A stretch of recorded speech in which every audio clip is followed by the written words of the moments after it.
Shadows, the horror movie heroes. Written by Clouds. Read by Distracted by Books. Chapter 29. Chase. Izuku knew he didn't have long.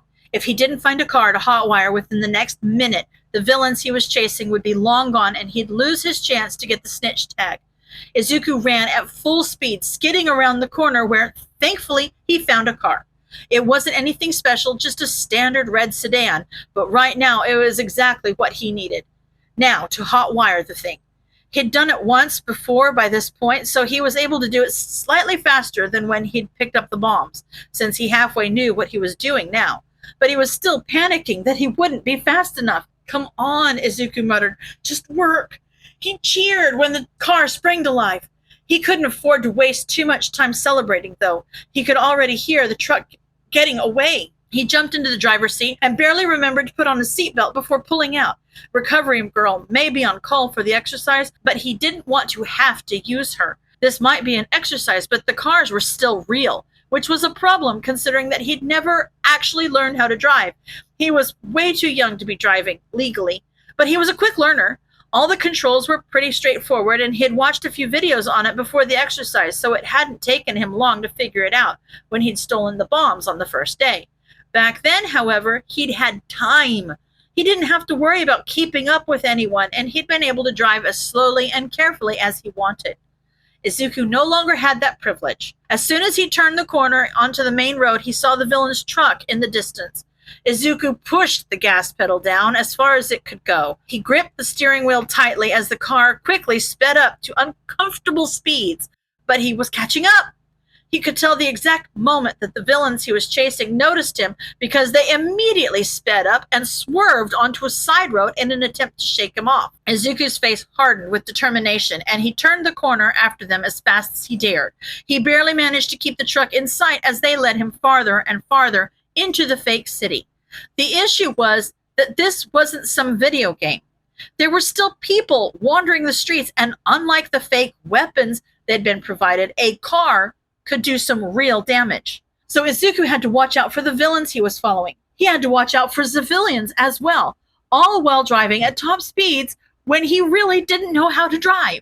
It was all he could do to stay in the lines and not lose sight of his target. But those two villains were adults, which meant that they had years of more driving experience than he did. It seemed like, no matter what he did, they managed to keep just barely in the lead. All of a sudden, a little old lady started crossing the street in front of them. Since she wasn't very far into the street yet, the villains managed to swerve around her. But Izuku, well, he didn't quite trust himself enough for that. Maybe if he'd been a real villain, he wouldn't have cared about hitting her, but he wasn't a real villain. He was here to be a hero. Izuku's body slammed forward when he slammed on the brakes. The old lady gave him a polite little wave as she took her sweet time crossing the street, and he awkwardly waved back, his whole body jittery as he tried to keep one eye on the truck, which disappeared around a corner almost as soon as he stopped. After which seemed like an eternity, the little old lady finally got clear of his car, and Izuku stepped on the gas. He'd seen where the truck had turned, so if he could just catch up before they made another turn, he drove around the corner and punched the steering wheel when he realized the truck was already gone. He let the car slow to a stop and sat there for a moment, frustrated tears leaking out of his eyes before he managed to get himself under control again. Izuku drew in a shaky breath and reached for his laptop. Okay, time for plan C. Yu Yu Haya smiled at the civilians on the street as she went through the motions of patrolling. It would have been more fun to go on the museum raid with Nejire-chan, but after what had happened with the drugs, they decided it was best to not have all the heroes in one place. She could see the logic in it, of course, but she couldn't help feeling just a little left out. She saw some of the civilians staring at her and gave them a little wave. When was something fun going to happen? She must have jinxed it because right as she finished the thought, a civilian ran around the corner. His eyes widened in relief as soon as he saw her, and he made a beeline toward her. Hero, help, please. Yes, of course. That's what I'm here for. Yu Yu chuckled awkwardly. What can I help you with? There are two cars in a high-speed chase. The civilian pointed to the next street. They're putting everyone in danger. Right. I'm on it. You can count on me. She gave the civilian a thumbs up before dashing off. She activated her comms as she ran. Guys, any ideas on how to stop a car chase? Izuku watched through the cameras as the truck he'd been following started driving less erratically now that they had officially lost their tail. They still seemed to be taking the long way home, just in case, but even with all the intentionally wrong turns, Izuku could still tell that they were headed in the general direction of the warehouse he'd visited earlier. They must not have realized he already knew where their base was. Izuku quickly plotted out the fastest way there. As long as he drove reasonably fast and the villains kept wasting time trying to throw him off, he should be able to beat them there. He mentally circled the small street leading to the warehouse before he started driving again. They would have to pass through that street to get to their base. So, well, it just seemed like the perfect place for an ambush.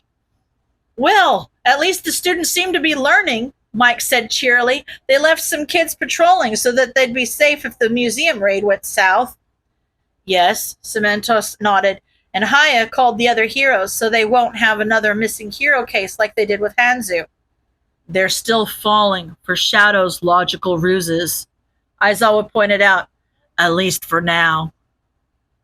That's gonna change right quick, though, Snipe said. It's looking like that young'un ain't gonna get the tag he needs to fool him. I don't know, Midnight purred.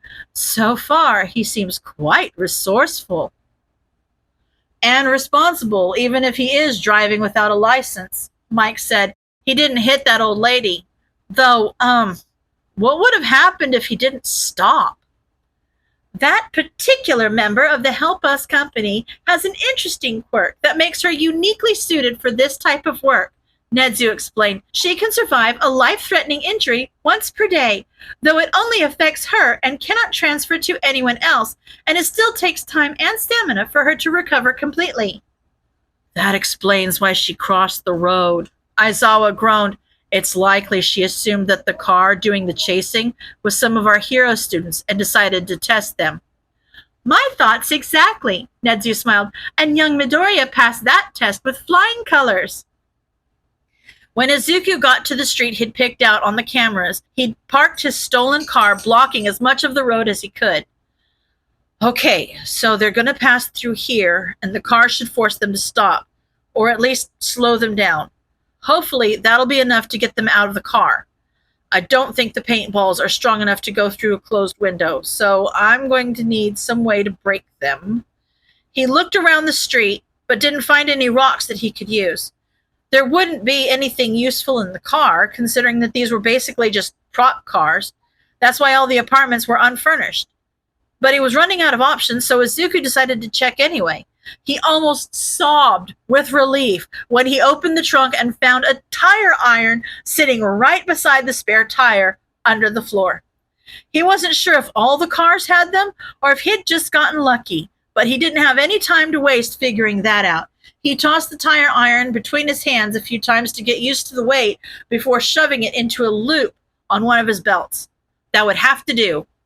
He couldn't wait in the car, obviously, considering that there was a big chance that the truck was going to ram straight into the car without stopping. So he kneeled down on the side of the street and tried his best to blend into the growing shadows. He was half convinced that his plan was going to fail this time, too, but even a small chance of success was better than not trying at all. The dead room was in chaos. Pretty much everyone there had been killed by the shadows, so seeing their plans go off the rails for the first time was satisfying in a petty sort of way, even for the villains and civilians who had started cheering on the shadows for the fun of it.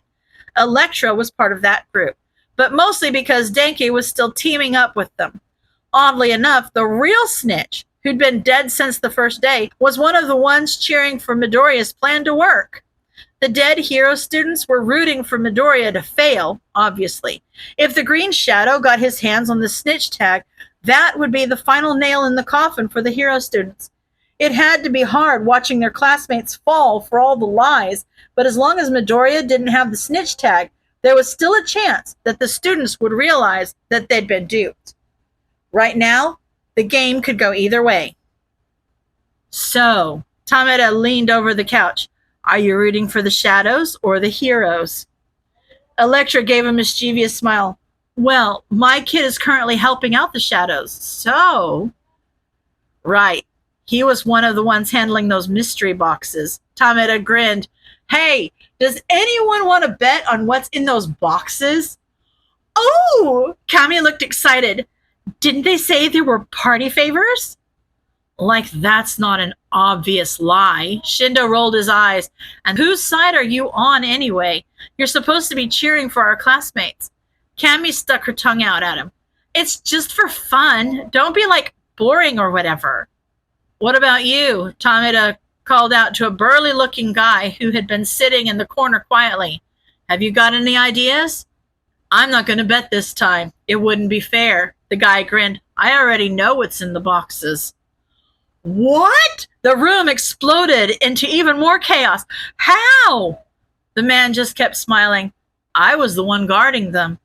The green one killed me on the very first day. Well, Tameda rubbed his hands together. Aren't you going to give us any hints? Nope. The guard shook his head. It'll be more fun if I don't tell you. Why aren't you taking bets about whether or not the shadows will get the snitch tag? Shindo huffed. Tameda's face lit up. Good idea. We totally should. All right, everyone. Place your bets. I hope he fails and shows up to the meeting empty-handed. Hanzu called out. Well, of course you would say that. You want the heroes to win. Electra rolled her eyes. I think he's going to get the tag and kill those two villains to boot. Well, there's only one way to find out. Tameda glanced at the screen. It looks like the truck's headed his way. End of chapter.